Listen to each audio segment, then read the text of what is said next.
Hello there, everyone.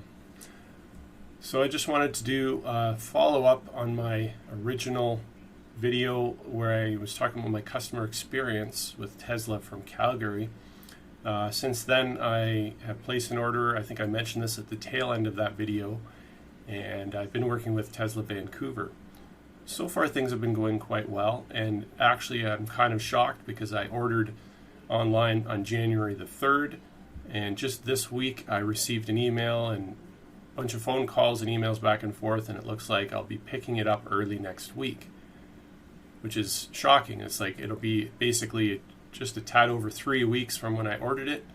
And online, I think people are waiting, 2 months for orders this year because there's a lot of delays right now. Probably people suspect the Model Y is about to be delivered, but anyway, I don't know. Anyways, I just want to talk about my solution for charging my Model 3 at home. What we see here on the screen, this is what my garage looked like before doing anything, and this little box here was basically just a small breaker panel with one on-off switch, and this was kind of like the master switch for my house. And there's another fuse box in the house that had all the breakers for all the different circuits in the house. So this was sort of a master switch. So what I ended up doing, had a discussion with my electrician, and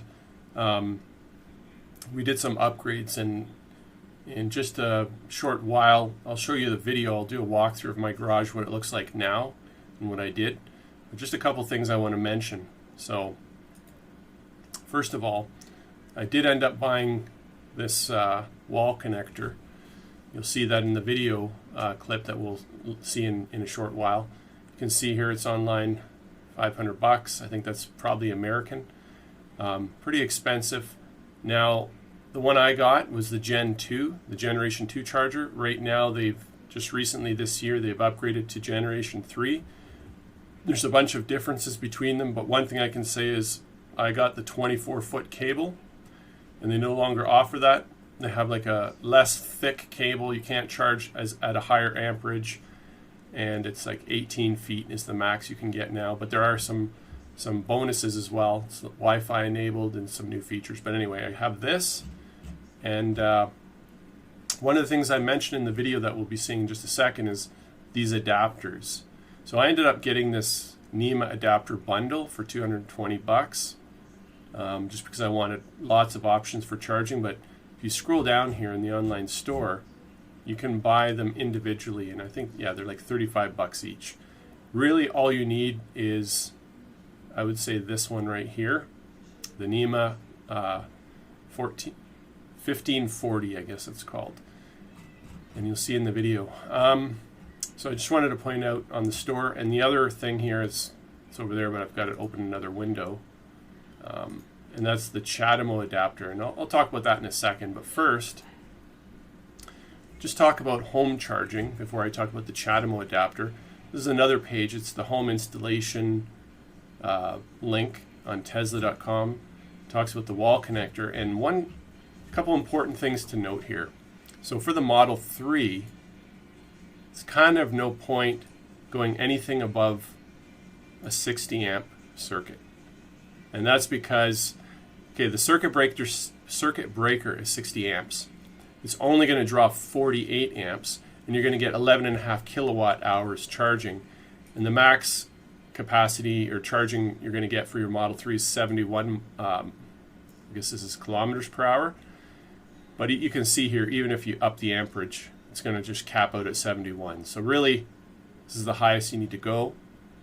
And so that's actually what I had installed in my garage. And you'll see the video for that. But this is the reason why. All right, so I'll just keep going through this. I'll show a video of that in a second, but that's for home charging. But now, here's an important consideration, especially if you live in Canada. This also applies across the States. I think a lot of the Charge America stations and stuff like that require this kind of an adapter. Many places you have the CCS adapter, and you have the I don't know how you pronounce this, I'm calling it CHAdeMO adapter. and it adapts from this CHAdeMO connector to Tesla. It's pretty expensive. I think it's something like $600 and something Canadian, $450 American. Very expensive. It's pretty big. But the reason why I got it, I've got a map here, British Columbia. It's the province that I live in Canada. Here's an example. A lot of these charging stations, you know, as soon as you go north of like the Trans-Canada Highway, and I live 9 hours north of Vancouver, there's no superchargers. You've got BC Hydro charging stations and stuff like that, and they are, you can see here I picked this famous one in Cache Creek. A lot of EV owners will be charging in Cache Creek, for example, and you have this DC fast charger from BC Hydro. If we look here, it says it's a 50 kilowatt charger, and up here you can see it says CCS and CHAdeMO. If I scroll down, they show a picture of what those adapters look like. And if I want to charge in any of these places, I need a way of adapting from my Tesla connector to what they offer. And CCS is just not offered for the Model 3s, but CHAdeMO is. So that's why I got the CHAdeMO adapter. I basically, if I scroll up here, I'll be buying somewhere down here in Vancouver, and there's superchargers all the way up to here, and there's even one up here in Kamloops, but I'm going straight up here through these mountain passes, and I'm going up, and I'm going up here, all the way up to Prince George, this area here. I don't know why the map's not refreshing. But anyway, in all my charging options, they're either super slow J1770, which is like, I don't know, 7 miles an hour or something like that. And I'm just not going to get home in the same day if I go with that. So I got the CHAdeMO adapter. Gives me a lot of options here.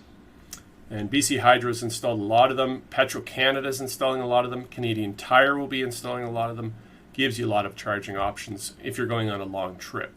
So the CHAdeMO adapter, again, you know, it's for your long trips.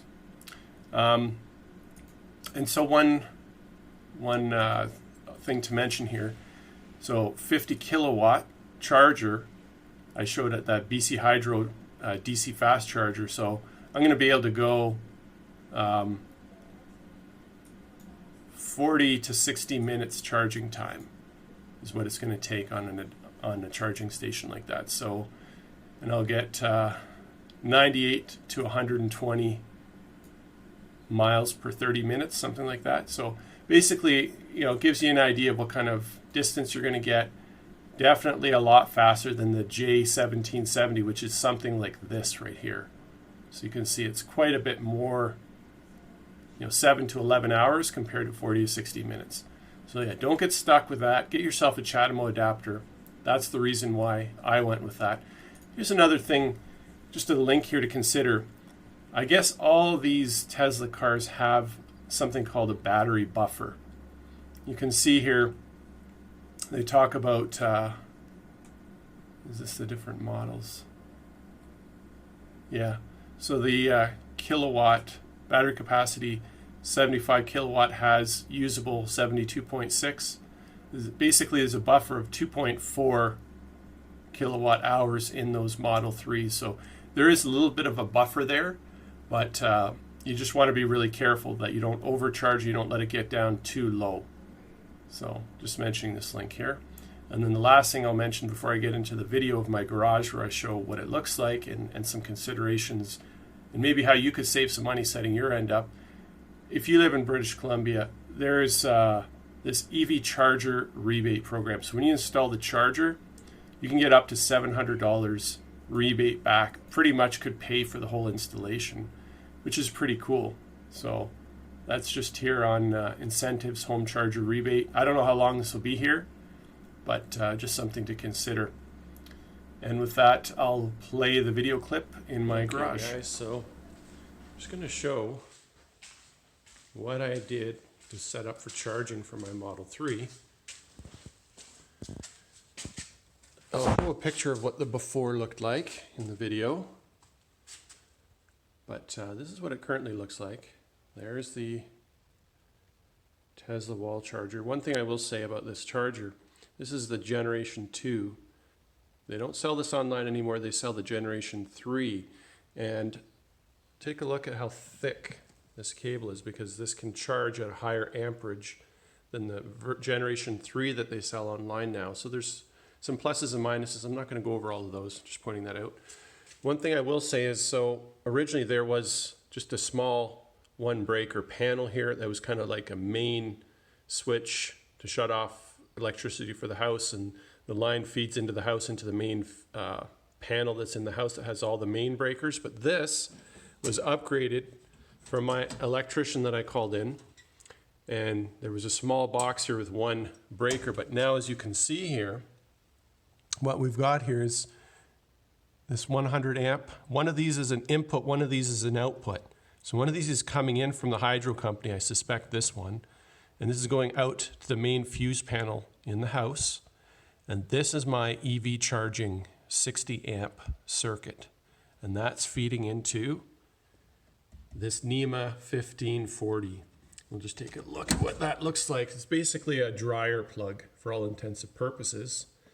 And why did I set this up this way? I mean, I could have just wired the Tesla charger directly hardwired into that if I wanted, but you know, I'm new to all of this electronic vehicle stuff, and what I had done is I was told order this right away because these are sold out online often, so I went ahead and did that. But after doing some research on YouTube and online, I realized really most people, all you need is this guy right here. So you need, you know, basically a 60 amp circuit, a NEMA 1540, because with your Model 3, with the adapters kit, you have the portable charger, but you can get, and that used to come with the Model 3s earlier last year, but with mine, which I'll be picking up next week, you have to purchase the adapter that goes from the Tesla portable charger to this NEMA 1540 plug. So that costs, I think, about $35 online. So I highly recommend you buy that. I bought the whole adapters kit so that because this plug here is for a higher amp dryer plug, but there is another one called a 1450 instead of 1540. There's like a 1450, I think it's called that. And the plug pattern is different. It's a lower amperage dryer plug for like the older style. So anyway, I have a kit that lets me plug into whatever I find if I need to when I'm out on the road. So that's just something to point out there. And to get this all installed, it cost about, I don't know, I think about $1,200 to get this upgraded, to get this installed, and to get this hooked up as well. But I suspect if I hadn't purchased this and if I didn't need all this stuff done, I could have survived with just getting this plug. And if you have a spot on your existing panel and you just need this plug, it's going to probably be $200 or $300 is my guess. And then you just need that $35 adapter, which would go to your Tesla portable charger, and you're good to go.